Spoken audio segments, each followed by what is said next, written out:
अपनी मर्जी से ले जा सकते हैं। हमें लग रहा है सोच रहे हैं कलर सोच हो जाती है। अभी ये तो इनकी उम्र है, ये अच्छे लोग हैं। I am talking your my 4 sister से। Yes. You talking my sister. उन्होंने मेरे फिर जब वो थोड़ा उनको फील होने लगा ना, और जैसे कि अब कोई मिल जाता है साथ में, इनके कंट्री के मिल जाते हैं तो बोलते हैं यहाँ पर तो भरोसा मत करना, वो मत करना। तो वो 2 दिन मेरे साथ में रही, तीसरे दिन वो मेरे से थोड़ा वो होने लगी। तो मैं समझ गया, मैंने यहाँ किसी ने इसको टॉकिंग कर दिया। मैं बोला आई एम ऑलरेडी मैरिड, मतलब मैं शादीशुदा हूँ और तू मेरी सिस्टर है, तू मेरे इंडिया आई है, तू मेरी सिस्टर है, मैं तेरा ब्रदर हूँ। रियली?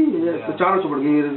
फिर नहीं, फिर तो आग लगाने वाले नहीं। उनकी कंट्री में ऐसे होता है कि तू वो इंडिया अकेली जा रही हो, तुम अकेली हो, ड्राइवर से मतलब सही समझ के रहना। कुछ लोग ऐसे हैं, इन्होंने कर दिया बदनाम। अरे बहुत लोग हैं यार ऐसे, भाई बहुत नहीं हो कोई आदमी जांच नहीं कर सकता।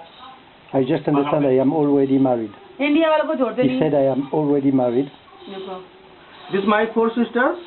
Yes. This is 4 sisters. This is not talking. First day, 2 day not talking. The 4 sisters. But मैंने कि why not talking here? My French people are very nice. बोले okay, this is I'm coming to home, Français to India. So your Indian people you're talking. Your driver not good. That were not good. I don't understand. Yeah, your driver not good.